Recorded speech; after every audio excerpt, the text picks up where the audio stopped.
The Fantasy Edge with Jonathan Chan, Kevin Quo, Richard Seville.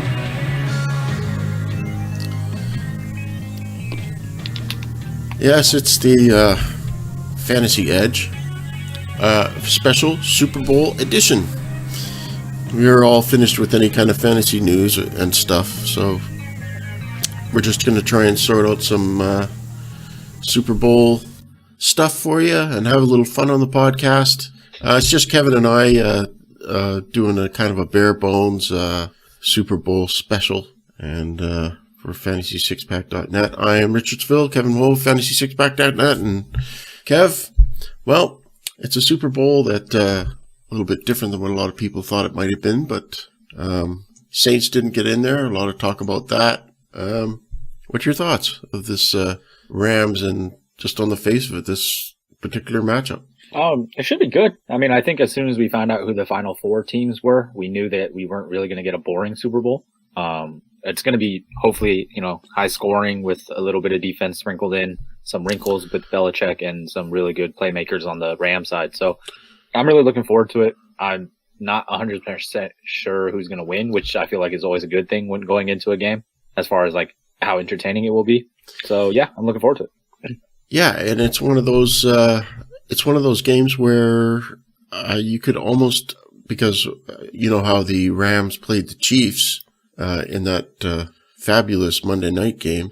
So the Patriots are having to play the other team now of that famous game. So we'll see how see what they can do. On the show, we're going to be looking at some of the prop bets that these are just popular side bets of that people bet on during the Super Bowl, like who's the MVP. So not just the game and the game final score. We'll leave our predictions for the game for a little bit later, but we can get into a little bit of NFL news that people have been kind of wondering about.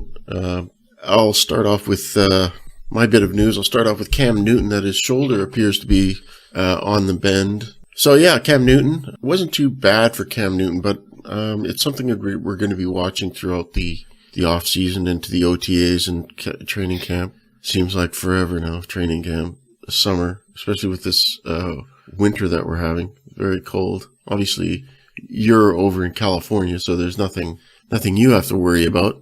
Yeah. I was just at a trade show in San Diego, and I met someone who was from the East Coast, and they were like, I'm so glad for this trade show. It's like single digits on the East Coast. Meanwhile, it's like 70 degrees and sunny in California. I'm very thankful for that.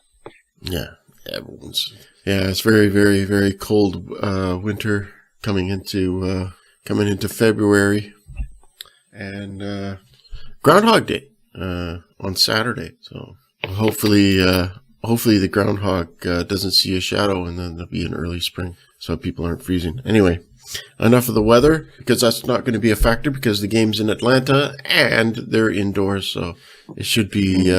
So there's no issue with conditions or anything in this game. But any other news around the NFL that you might want to that you're interested in that's been going on, Kev? Not too much. I mean, usually the news starts up after the Super Bowl, but the most interesting thing that stands out to me, I guess, is that the Cowboys aren't expected to extend Jason Garrett. Yeah, I don't know. What are your thoughts on that? My thoughts on that are, I think it's about time. I think they need to change, but I'm also thinking that Jerry Jones needs to step back from managing the team. He's too hands-on for an owner. And I think you can't do both. You just can't do both. I don't think nowadays you can't have someone making decisions and all, like, I don't know. Well, I've been seeing comments in the Dallas-Fort Worth News for ages, and people, granted, it's just, trolls and everything that get on there in their comments, but I like reading the comments that they're all fed up with Jerry Jones. In fact, some of them want him to sell the team. Oh, wow. Yeah, it gets way out there, but there is I think the bottom line is that Jerry needs to step away, get a proper football guy who's apart from it, because I mean, it just looks like Jason Garrett has sort of been like just a yes man, and And you always kind of think back to like the Barry Switzer days and the Johnson, pardon me, the Johnson days and all those things. So, and they were kind of fed up with Jerry Jones. So, I mean, I think it was particularly fiery with Johnson. That was more, but I think Barry Switzer was bad too. He didn't like being told what to do. I mean, whereas Jason Garrett, oh, I've got this job, so I'll just sit here and just do it. So, but he's on a string.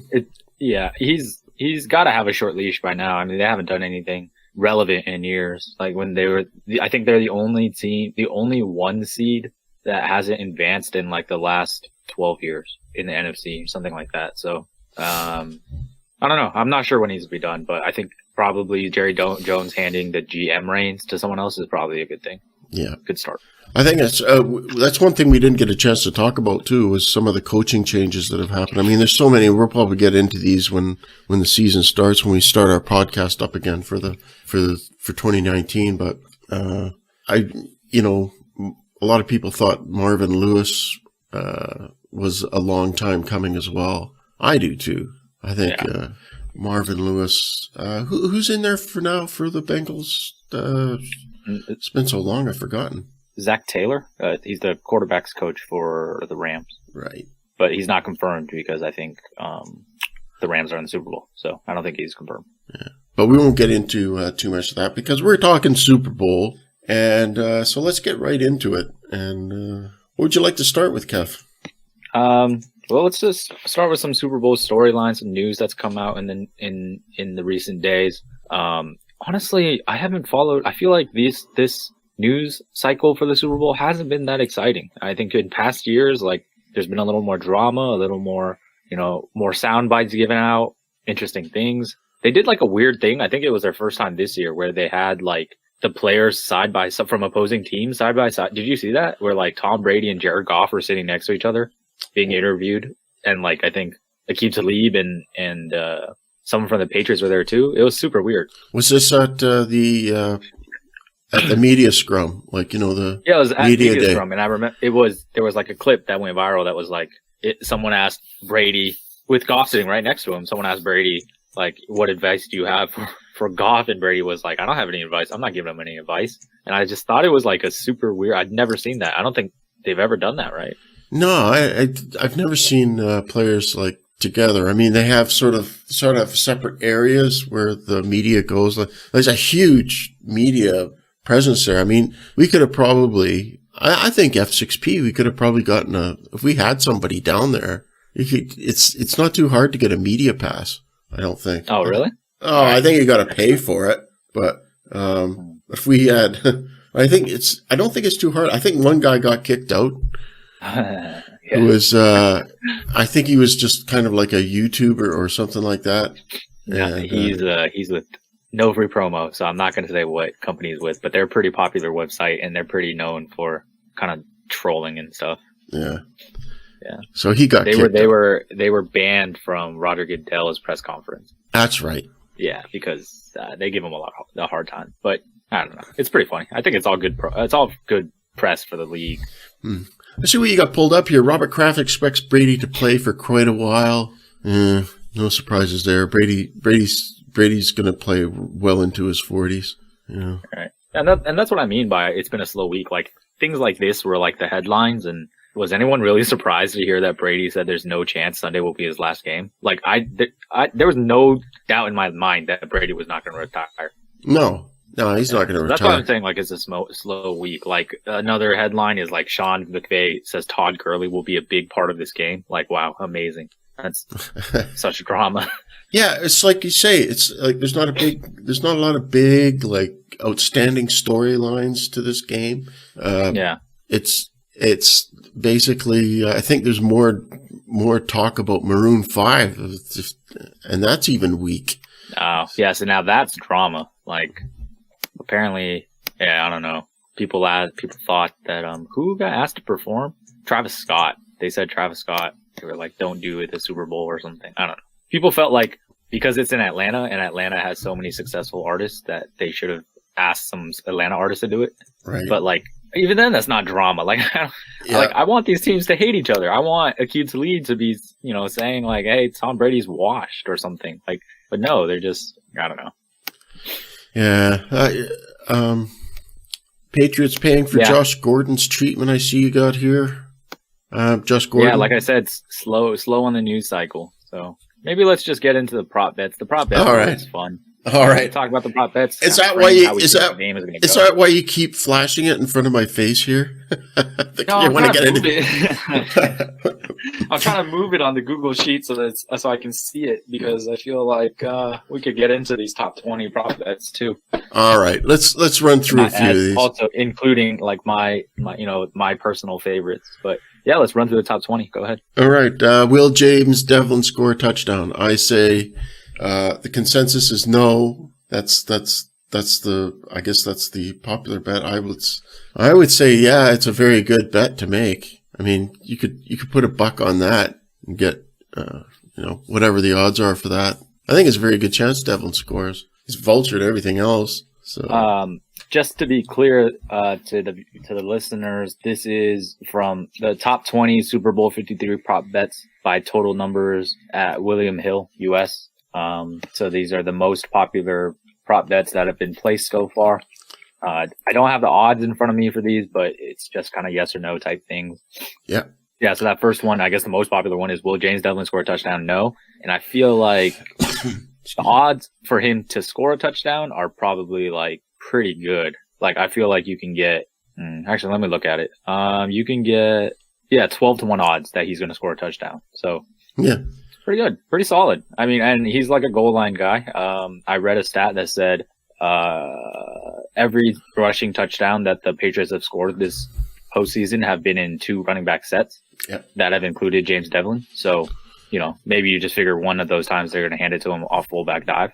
That's true. It depends on how close they can get to the goal. I mean, James White and Sony Michel. I mean, they're obviously he's got to get past them first. So.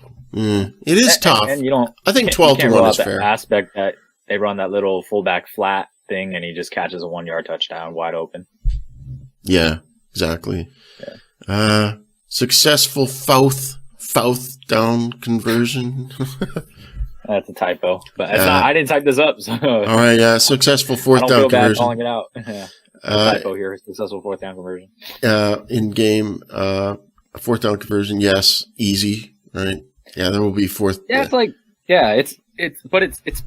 I don't know, man. It feels like a trick question almost. Like you just assume that there will be a successful 4th down conversion. But I guess I don't know. But I would, if I had to bet, I think I would bet yes. I feel like these are 2 really aggressive coaches who probably believe in their offenses a lot and believe in their play calling. And if they're 4th and 2 from the 30-something, they probably got kickers who can kick that 55-yarder, but.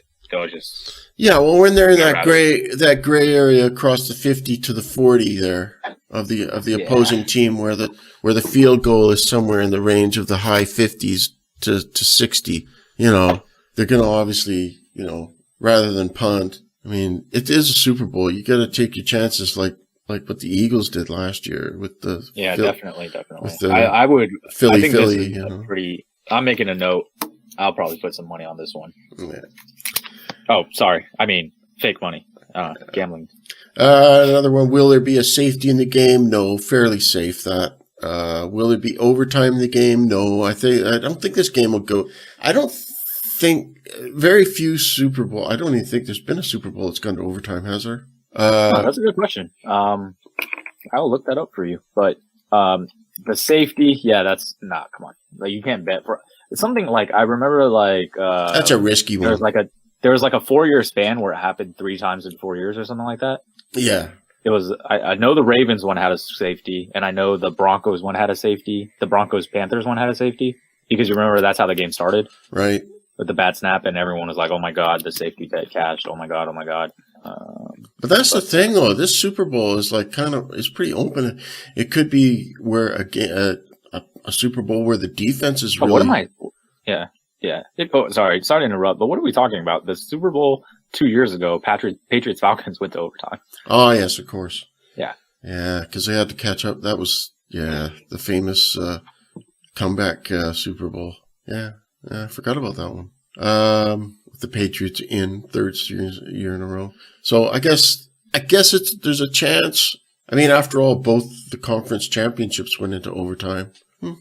Possible. Yeah. It's worth it. I don't know if I'd like to see that because I'm not a fan of the overtime discussion. I don't like how people think it needs to be changed, like that kind of thing. You know, like people always say like for example, if the Patriots, like they went to overtime, the Patriots got the ball first and they scored a touchdown, people would be 5 hours the next day. They would be saying, well, you know, the Rams should have had a chance to get the ball and then, you know, things would have been different, blah, blah, blah, blah. You mean Mahomes should have had the ball. Yeah.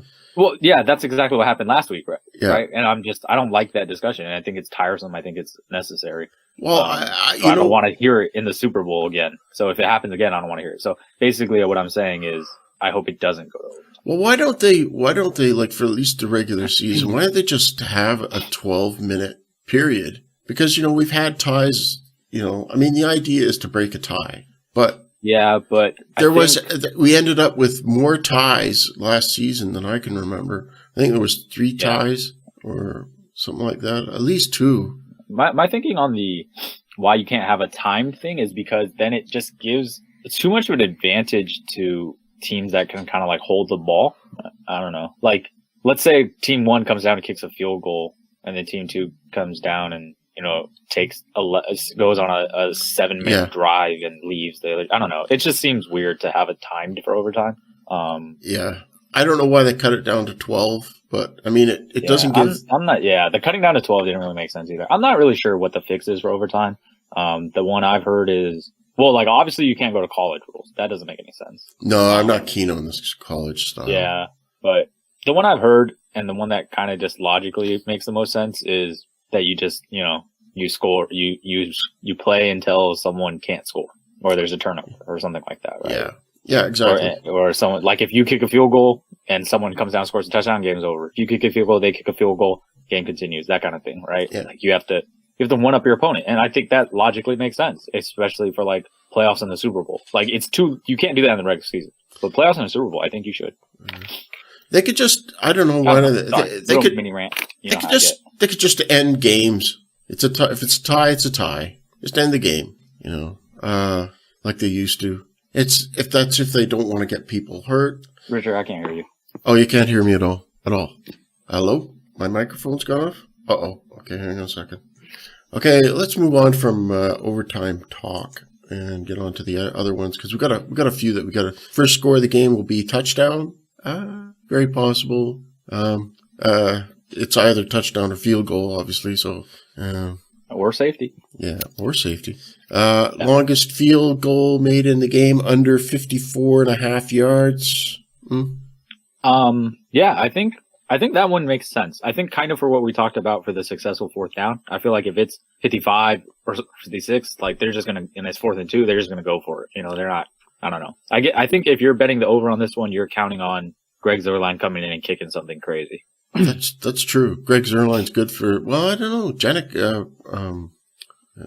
yeah, Gostkowski is great, but he's not like a distance kicker. Like Zuerlein is, I mean, they trusted him with the, like, what was it, 55-yard game-winning field goal last week in overtime? Yeah, so I think that's what you're counting on if that happens. That's one thing, too. This is a Super Bowl with 2 solid kickers. And if you look at all 4 teams that were in the conference finals, all of them were solid kickers, I think. Like, I mean, Butker's good. Zuerlein was good. Gostkowski, of course, and Lutz. Yeah. I don't know. I feel like good teams have good kickers. Like, you know what I mean? I feel like only the bad teams I hear about their kickers struggling. And I don't know if that's like positive reinforcement, confirmation bias, or whatever. But I feel like mostly the good teams have good kickers. Okay. Score in the last 2 minutes of the first half. It's a yes. Very, very common to have that. We had it last year, of course. Again, the Philly thing. Will John Johnson have an interception? That's a weird one. Yeah, it's super specific. He's the guy who intercepted Breeze. Yeah. Yeah, it's super random. These are like, if you're betting no on these, like, you're not even really making any money. So, yeah. I don't know. Just, like, for these, like, I can't even find the prop on Bovada for this. Yeah. I can. Okay, no is minus 650. Yeah. So, like, is that really worth it? Minus 650, and like he might just come up with a BS interception. Like, who knows? Yeah, those ones are like, yeah. Will there be a successful 2-point conversion? No. I think that's one to take up on a yes. I think We're on the same page. I think,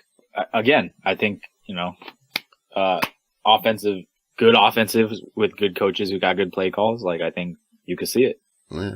Reverse point spread proposition. What's it says? Minus 230 for the Rams. That's 230 to 1 for the Rams to win by to lose by less than 7.5 points. To lose by less than 7.5 points. Yeah, so to keep it within 7.5 points for the Rams. Minus 230. Reverse point spread props are just like so the normal spread right now is Pats minus 3, right? So they're expected to win by 3. Right. And you can bet alternate spreads. So Rams plus 7.5, keep it within a touchdown. That's pretty solid.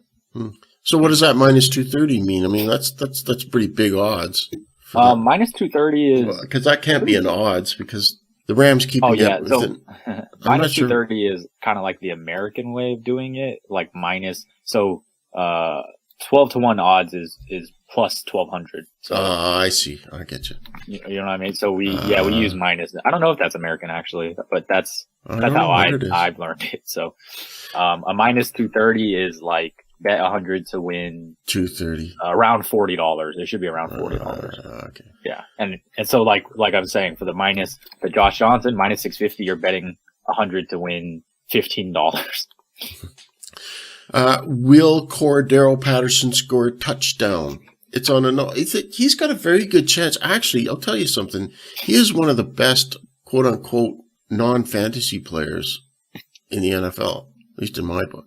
Yeah, he's a good football player. Like he does a lot of things, right? Like, yeah. And he's fast. He's whatever. He can catch a little bit.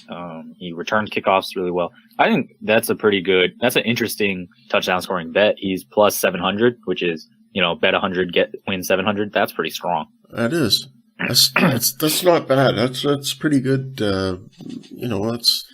Patterson. Yeah, he fell out of fantasy relevance about a couple of years ago, but since he's been with the Patriots, he's been a real important cog. He still doesn't carry any fantasy value unless you want to take a flyer in DFS, like if you're But I think Cordero Patterson. Yeah, he must be. You play a little bit of DFS. Is he a guy that you'd punch in a DFS card for him? He's back when he was. Well, let's put it this way: not this year, because with the Pats, except for those like 3 games he was playing running back, those were great. But with the Pats, he's not really used as like a deep threat. He's used as like a screen guy. He's used as a screen guy, reverse guy, that kind of thing. So he's not like Ted Ginn, where it's like every 1 in 3 games he's catching a 60-yard touchdown. Yeah. But I don't know. He showed me something. Like not as a fantasy player, but as a just real football player. Yeah. No, I mean he's a really good. Like he's a good player. Like I would love to have him on my team. Like he returns kicks. He returns kicks. Like I said, you could do all that screen stuff with him, the reverse stuff, and then those 3 games where he came in and started at running back for the Patriots. That was really impressive. Yep. Because he was good. Yeah. He wasn't like a bum. Yeah. And of course, fantasy, of course, we think of him as that. But, it's too bad. It's too bad. Fantasy is so cruel. Team with the longest kickoff return in the game, the Rams. That's no surprise. Well, it is a bit of a surprise because we just talked about Cordero Patterson, and that's something he's good at. But the Rams, who returns kicks for them most of the time? Now, I'm going to drop a little bit of betting wisdom, and I think I will be betting on this one. Oh, right. The team with the longest kickoff return in a game is the Rams. My understanding of how the Patriots do kickoffs is that they always try to kick it, ever since they changed it to the 25, right? Mm-hmm. The touchback to 25. They always try to kick it to within the 5-yard line to force the returner to come out. Yeah. And then they cover it so that they don't they don't let the guy get past the 25, and they count it as a win because if he just kicked it out of the end zone, that's 25 yards. You know what I mean? Yeah. So they play it safe by kicking it short, mm-hmm. and they don't give up a lot of big returns. Mm. Now, I could be completely asinine and wrong, but I don't really think I am. I think I've read articles about it. So No, but if you want to no. go by that, and then the longest, if you want to go by just pure statistics, the Rams have 652 return yards this season. The Patriots have, that's average. Okay, so the Rams average 22.5 per return. The Patriots average 24.6. They had a long of 97, and the Rams have a long of 42. So both those things, I don't know. Yeah, no, that's a good point. It's good that you keep your eyeball on something like that because it's something people just don't think about is that they just kick the ball but you've noticed that in a lot of games that teams just do try to find that sweet spot with the kickoffs. So, obviously, and maybe this might be to the point of what we're saying about kickers. Kickers kind of have importance. And if you think about it, if you're a Zerline, like he's probably booting it back out the back of the end zone every time with his leg. Yeah. All right. Well, anyway. Will C.J. Anderson score a touchdown? No. There's always that possibility. This is like the thing. Yeah. I think the hype on him has gone a little high though, so I kind of see value on the no side just because I think his yes chances are a little too high. Yeah, he's minus 150 to score a touchdown, which just doesn't seem right. I don't know. Is it just me or does C.J. Anderson starting to look a bit like Eddie Lacy a bit? Yeah, he's fat. No, he's fat. That's not. He looks. He's wearing the 35, right? I legitimately like flashes of Mike Tolbert. Yeah. He looks like he looks like he's out of shape. He's wearing the long sleeves, and his arms look like they have no definition. It's very strange. Yeah, got cut by the Panthers, but now he's on a Super Bowl team. So he won out. Will Jonathan Jones have an interception? The answer is. The consensus is no. The betting side is no on that. Again, we're talking.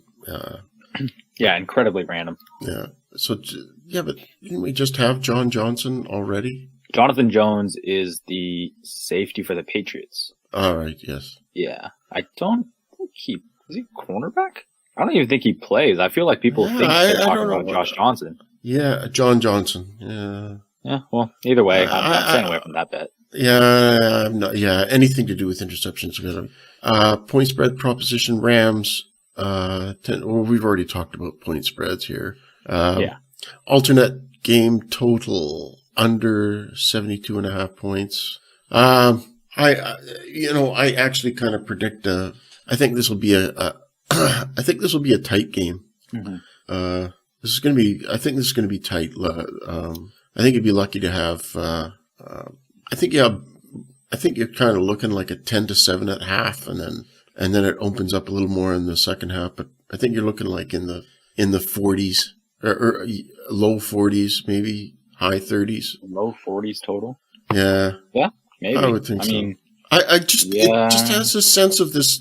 You got a sense that this is one of these games that just comes out and goes defensive. Yeah, I think both defenses have a lot of talent. So, you could see a lot of plays being made, which could, drive the score down a little bit. But, my thing is the Patriots don't typically score a lot of points in the Super Bowl outside of these last 2 years, which have been pretty ridiculous years. But, usually they hover around 24, something like that. Outside of the last 2 years, they've point totals, back to the Seahawks is 52 points. And then the year before that, loss to the Giants was 38. Loss again, but to the Giants was 31. The Eagles Super Bowl was 45. Panthers Super Bowl was 51. The first Rams Super Bowl was 37. Yeah. So I don't know. The Atlanta one, they needed overtime to get over the 57 projected over, and then last year was just a ridiculous game. So. Yeah, well, it could be. The championship game.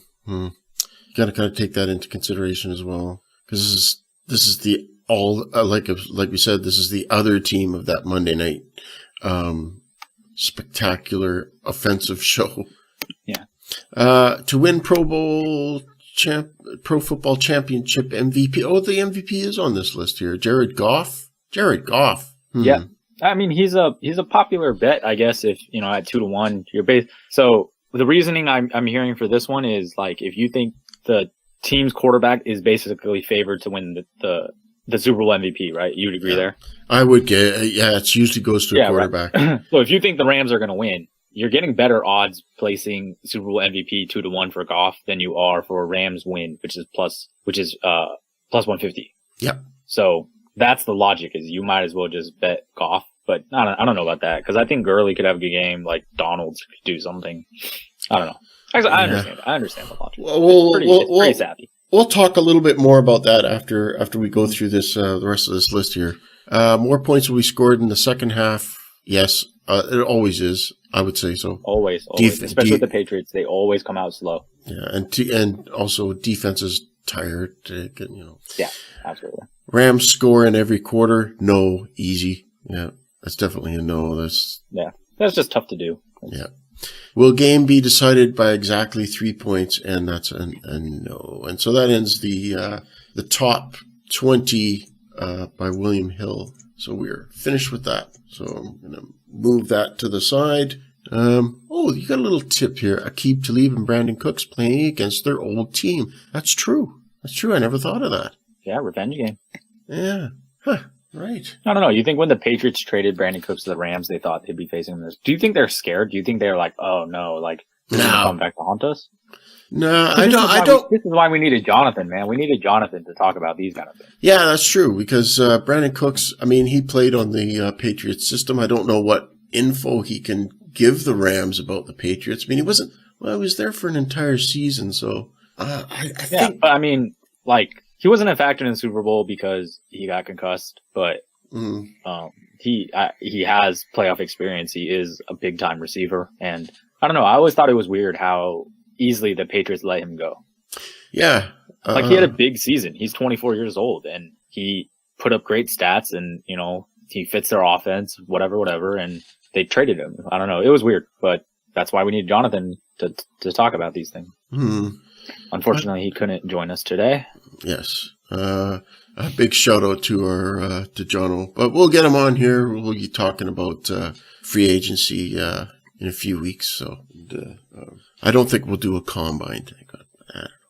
We'll see how it goes. No, definitely not. Unless someone breaks a record. Come on, I'm not.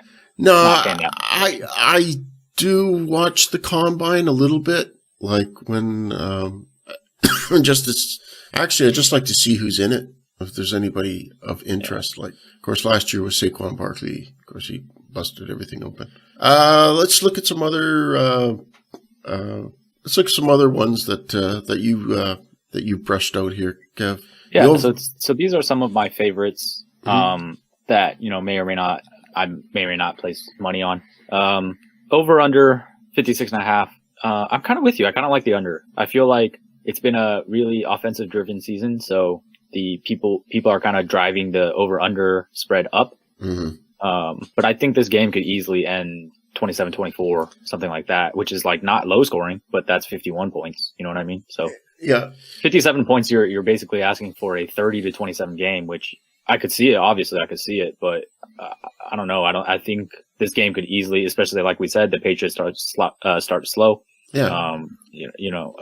Goff has shown there's to me, I think people aren't talking enough that Goff has shown that you can rattle him. Like you can't, like he had that one game was against the Vikings where he literally was the worst quarterback.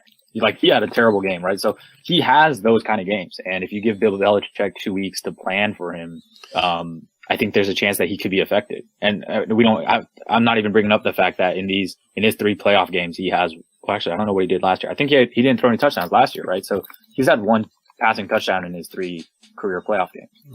He's a pretty good quarterback, though. He's really learning the game, but there's no doubt that Belichick will have some sort of schemes to confuse him. Yeah, I'm not saying he's not good. I do think Jared Goff is a really good quarterback. I'm just saying that, so he had a touchdown in last year in a playoff game. So he's had 2 touchdowns in 3 playoff games. So my thing is just that I don't think he's the type of quarterback who can really, really carry a team. Let's say for whatever, somehow the Patriots just shut down the run game. I don't know if Jared Goff is the guy who's just going to throw it 50 times and, go blow for blow with Brady. Yeah. And if you look at, on the Patriots side of it, for what Brady has to face. I mean, Aaron Donald. I mean, he's even what do we got here? He's 20-1 for Super Bowl MVP. Now that's pretty low he's the, I mean, I guess he's the highest defensive players. I don't see, who have we got for the Patriots defensively? They got Gilmore. Yeah, Gilmore. They don't really have like a standout pass rusher. So, they have that one guy. Well, I forget his name. Yeah. Again, Jonathan would know. But anyways. Yeah, Jonathan would know. I mean, the Patriots, like, they're not like studs all over the field, but they obviously have like a really good defense especially with time to game plan.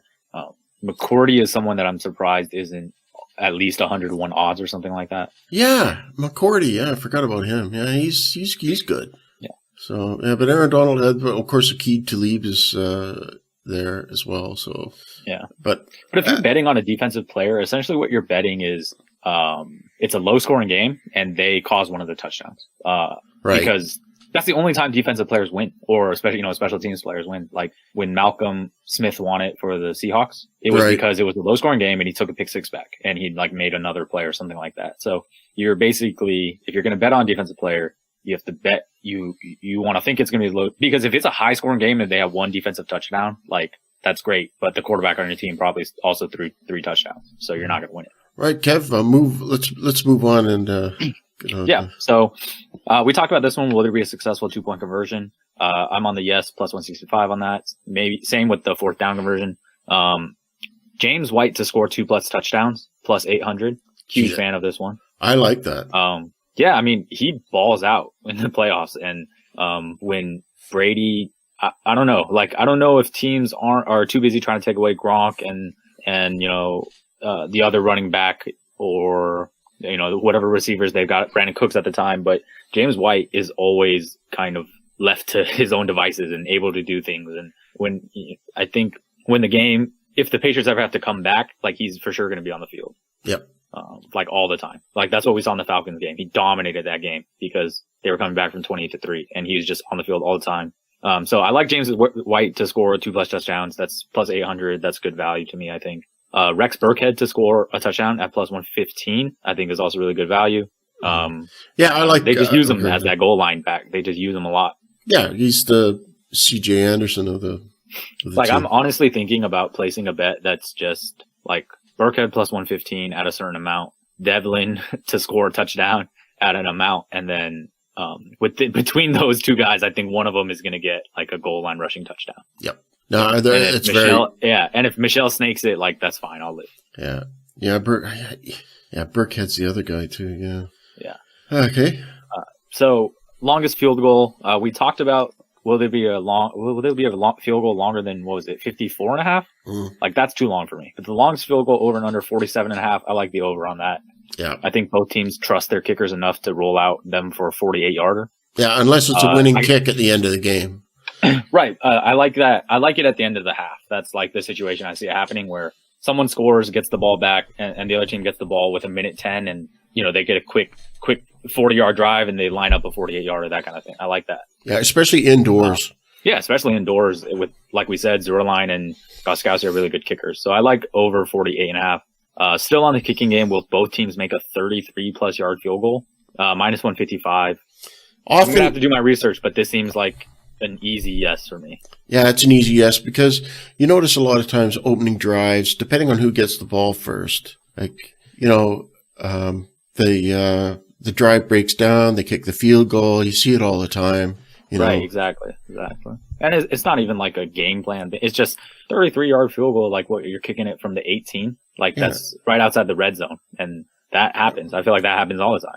But that's why I said I need to probably do some research, and maybe it doesn't happen as often as I think where both teams do it. Well, it always seems more important for teams to be, if they don't get the field goal, they're not going to make the effort to get in there and take over take a chance on a first down.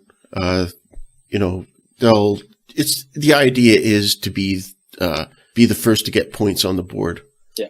So.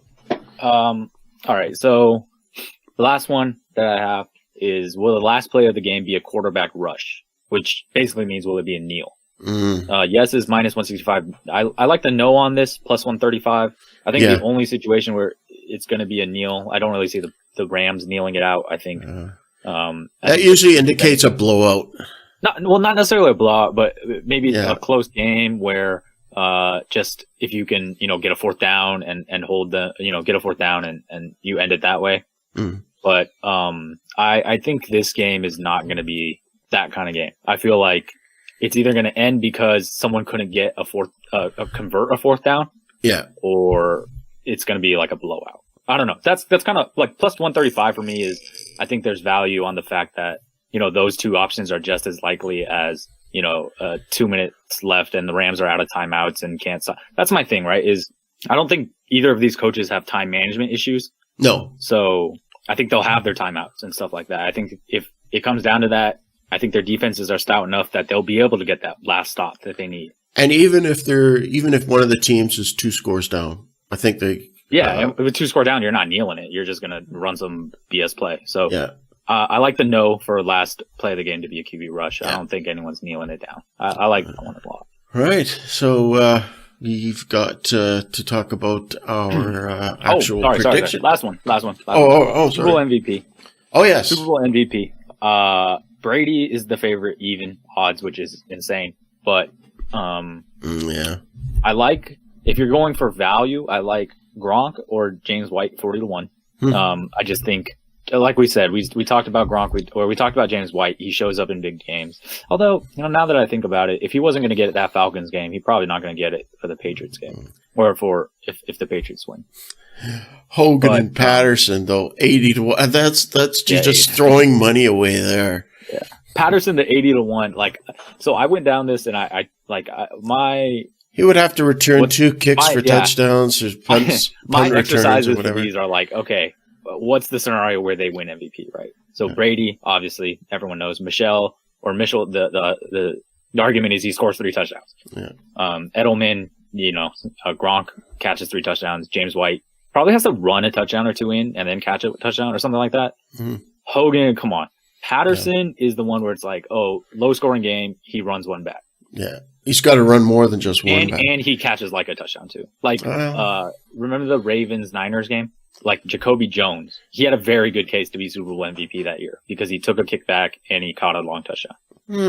Yeah, I suppose. But it's more than that. You got to be really outstanding. Right, that's what I'm saying. And he didn't even win it. So you got to do even more than that. So it's got to be a low scoring game. That's the thing. For these kind of things, for these fluke players to win it, it has to be a low scoring game. Yeah. But I like Aaron Donald at 20-1. I really do. I love Aaron Donald at 21 is super interesting to me because, like I said, if it becomes a messy game, I feel like he could, let's say he has, 2 sacks and a forced fumble, which got returned for a touchdown or something like that.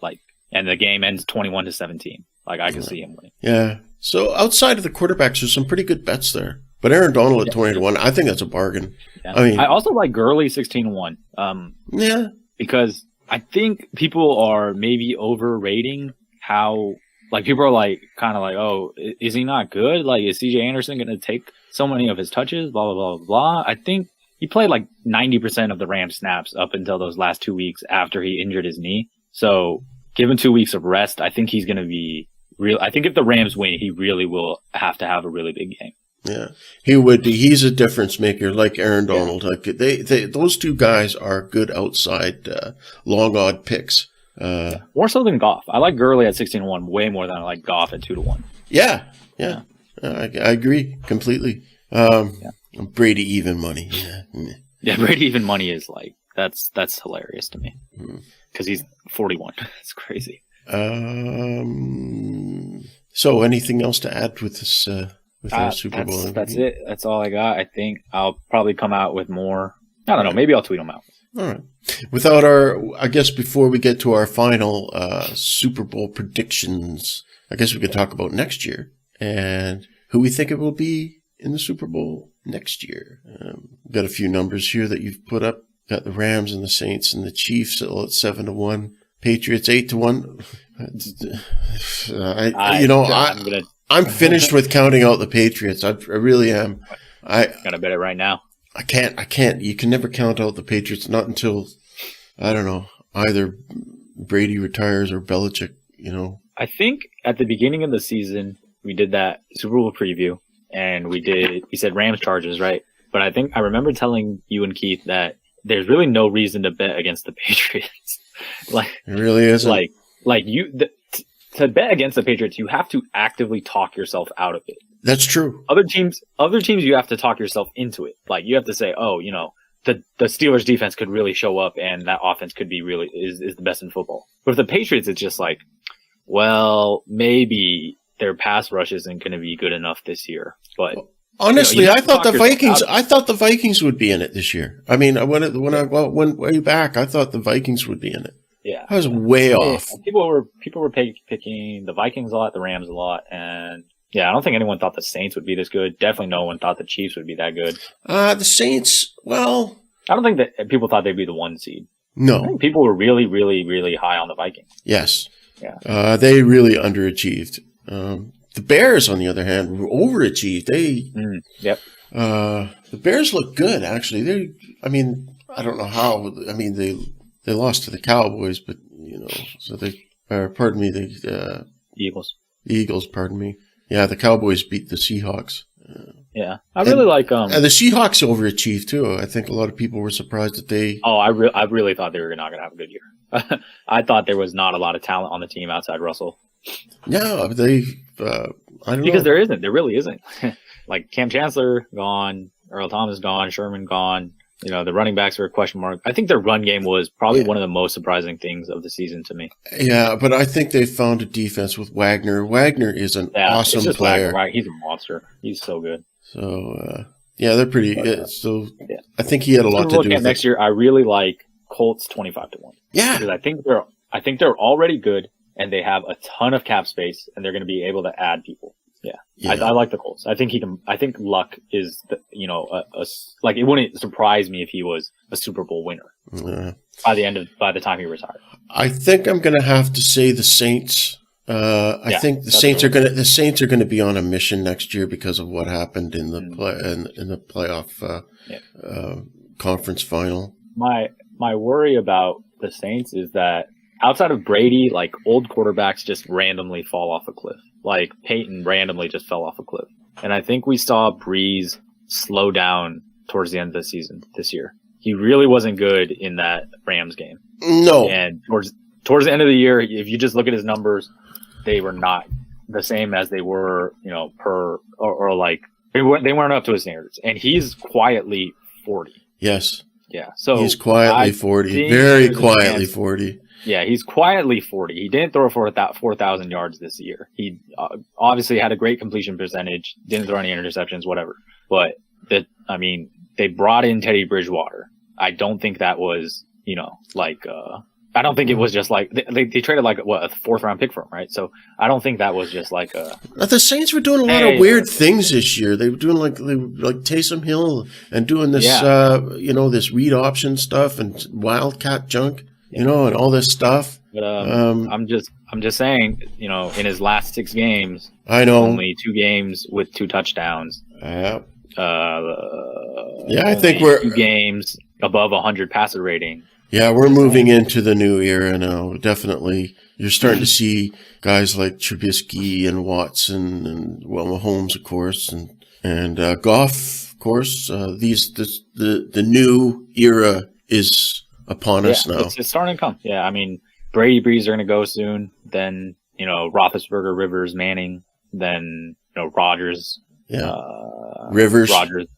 Rodgers, Ryan. Those guys. It's every 2-3 years, like, you just kind of pass on tiers. And I could see like Breeze being kind of mediocre next year, then the year after retiring, then Rivers and Brady follow him, that kind of thing. Like, I could see it starting to go. Mm. Maybe not. I hope not. I love watching Breeze, but yeah, I do like watching Breeze in his heyday. He was just fantastic. I'm not saying that he can't have a major swan song whenever that is, but like you say, he has slowed down. But I think there's been an adjustment on the offense too, as we could see with Taysom Hill and stuff. So we don't know how much that had an effect on him, but I think Sean Payton was gearing that.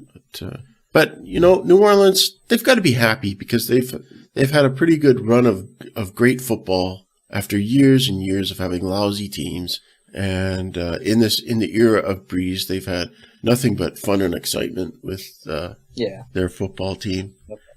So, but also, if I'm a Saints fan, I'm also furious that we lost a chance at a Super Bowl because of a blown call. Oh, it was a terrible blown call. That call was just so bad. I don't know. I think we're going to be coming up to the time when calls on the field can be reviewed. I think they're going to be looking at that. I think it's probably it started off like automatic reviews for turnovers, automatic reviews for scores. They could have automatic reviews for maybe not an automatic review, but not automatic, no way. But they could have review, like a coach can throw a red flag if they want a call be reviewed. I could see calls becoming challenging. Yeah, and you just challenge it like a spot, like that kind of thing. Yeah.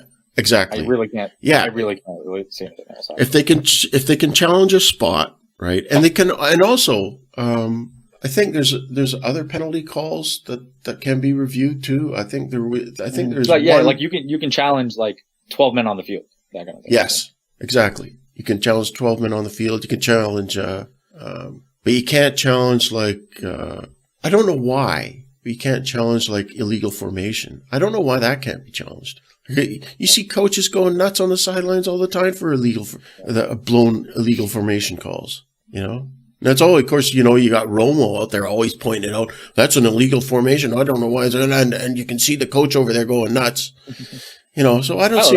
That's a prop bet too. I've seen on another website. It's like, how many plays will Tony Romo call correctly? And I think it was like plus 3.5, or it was over under 3.5. Yeah. That's another prop. Yeah. Yeah, Tony Romo is awesome. He's probably he is. I don't know. And you look at Aikman. He just looks so kind of old world. And he's always. I don't know. Aikman he's been out of the game too long. And I mean, you kind of had that hope for Jason Witten being okay. He's been in the league. He knows the modern game. Some guys have it, and some guys just don't. And I was telling my friend the other day, Cowboys fan, I was telling him Tony Romo is so good at broadcasting that ESPN thought Jason Witten would just be that good. Yeah, but it's like the Sean McVay thing, right? Like Cliff Kingsbury got hired because he's friends with Sean McVay. Yeah. Well, I can tell you one thing is that NBC Sunday Night Football, they'd like to snake him away if depending on the future of Sunday Night Football. We all know that when Michaels goes, it's going to be Mike Tirico. But so it should be, I don't know. And I don't know how long Michaels has got to go, but he might have at least 1 or 2 Super Bowls left in him. But he's getting up there on Michaels. And I've noticed in his commentating, it's starting to get a little bit choppy. He's not as Michaels? Al Michaels, yeah. He's not as quite as a little bit sharp. He's when he makes a mistake, right? You just like, what? You kind of you jump up and take notice, but there's been a few little minor gaffes coming in with him, but oh man, the gaffes between Booger and Jason Witten. Booger McFarland. Oh man, what an embarrassment. But even Jason Witten, but I don't know what it is. But the ESPN says we're stuck with them anyway. But looking forward to the CBS crew doing their thing. Okay, let's do our predictions. All right, let's. You want to go first? I'll go first. I'm going to say the Patriots are going to win the Super Bowl. Sadly, I do believe that although Sean McVay is a very talented coach, he's going to get another chance one day, and he's probably going to win a Super Bowl at some point. He may even win this one. I'm not giving up on him, but I really feel the experience of Bill Belichick and the Patriots will be ready for this game. They'll know how to shut down. They know how to shut down things. They know how to. I'm not saying that last year that Nick Foles was a fluke, because let's face it, Nick Foles is a gamer. I mean, Nick Foles, he's a big game quarterback, right? You put Nick Foles in the middle of the season, and he's not great. But Nick Foles, he plays for the moment, and he did. But I just feel like I think the Patriots will be ready to win yet another Super Bowl. So, and I'm going to say the score will be, as I say, probably be lowish, maybe 27 to 22, 27 to 22. 27-22 for the Patriots. So Okay. You can put me down for that. So that's my prediction for the Super Bowl. Batter up. All right. Yeah, I mean, I think I kind of gave what my thoughts about the game would be during the props thing. Like you, and I think the rest of the public, kind of leaning towards the Patriots experience to win it. I am probably leaning that way as well. I think, again, I have concerns about the Rams offense, especially because Bill Belichick and they do that thing on defense where they try to take away one thing, right? And the Rams, none of their receivers really scare me enough where I think the Patriots will try to take them away. So I think what they're going to try to do is try and shut down Todd Gurley. And if they shut down Todd Gurley, I personally don't think Goff gets it done. No, he's not. So, he's not a gamer like Foles. Yeah. So I think this is going to be a pretty ugly game. I'm not sure it's going to be close. I feel like the Patriots can kind of not do whatever they want on offense, but they have so many options. They have 3 running backs who can do stuff. They have Gronk. They have Edelman, who's obviously doing, he's been doing it for a while. Hogan has shown signs of life recently. Dorsett and Cordell Patterson can be useful. So I think the Patriots are going to score. I worry about the Rams going to score. That's why I'm going with the under. And I think this final score will be something like 27-17. 27-17. All right. 2 scores, eh? Mm-hmm. Yeah. I like it. Yeah. My one concern, honestly, this is going to sound stupid, but my one concern is the Vegas line. It opened at Rams -1 and it moved all the way to Patriots -3. That's a big move. So what I'm planning to do is to have, I think probably essentially 2 scenarios to bet. And I'm trying to figure out which one I want to do, because in that scenario, I still don't really see the Patriots losing, but I could see them winning like 24-23 and not covering. So I haven't decided yet, but on the pod, I will go with 27-17. Oh, can I make another prediction of this game? Of course. People will say Doritos had the best Super Bowl ad. Really? Okay. Doritos always have the best. Yeah, they do have good ones. I always wait for the Doritos ad. Doritos.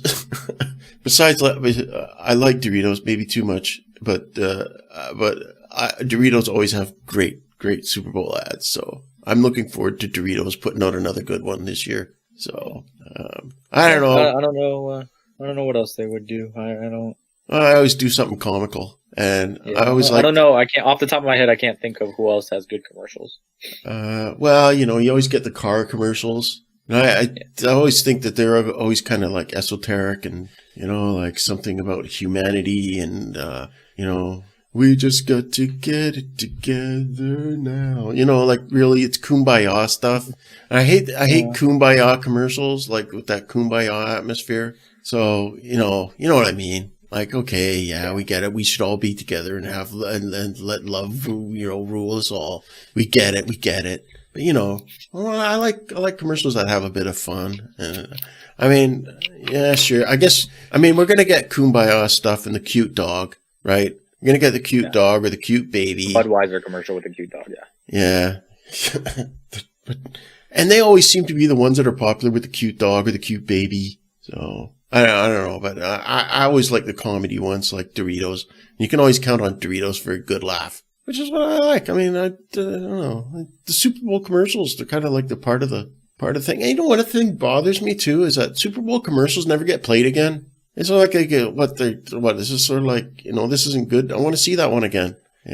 Sometimes, if it's good and popular, why not play the Super Bowl commercial? I did like that one. You remember that one who was like was that woman who she was like saving the whales? She get like it, or she was and she got, a whale flipped her up and she hit into the boat and stuff like that. I can't remember that one. I don't remember that. Or she was hugging a tree and it fell down and stuff like this. She was doing all these things, and they were sort of like poking fun at causes and stuff. So, we'll see. We'll see. I just hope there's a little bit more comedy. We need a good laugh during the Super Bowl. Oh yeah, we did talk. Did we talk about halftime about Marine 5? A little bit. You mentioned it. So I don't know. Mostly, I guess I wonder if there's any betting on if the national anthem is sung correctly. Definitely. There's always big prop bets on how long they're going to take, if they miss a word, that kind of thing. Do you think it's going to be? I guess the length of how long the national anthem, because you get the singers who who like to put a lot of yay in it. Yeah. I don't know who the singer is this year, so. I hope it's not a yay national anthem. It's always, that's actually one of my favorite things to bet, like casually as a friend. A banner yet, yay, way, yay, over the land, the free and the home, yada yada yada of the brave. Just give me. You know who the best anthem singer I think is? Jim Cornelison of the Chicago. He's the Chicago Blackhawks. Look him up on YouTube. He did the Seattle Seahawks Chicago Bears game once. He's a tenor guy, right? And he does all the Chicago Blackhawks games. And they had him out there for a Chicago playoff game. So he was good. So Kev, pleasure as always. Yes, sir. Talking about football. And I guess we'll probably talk again once free agency gets in. Hopefully we'll get. We want to thank you for joining us on our Super Bowl preview and prognostication show special. So be sure to check out fantasy6pack.net, everybody, for baseball's coming up. So make sure that you check out Fantasy Six Pack, you baseball fantasy players, and see what's going on in baseball, because it's around the corner. And I don't do it myself, but Joe Bond and AJ Applegarth just had their first podcast of the season for baseball. So be sure to check that out. Plus all the other sports like basketball and hockey as well. Hockey DFS. Okay, Kev. Take care, my man. We'll talk to you soon. Yeah, man. Well, happy Super Bowl Sunday. Talk to you soon. Yeah. Take care, everybody.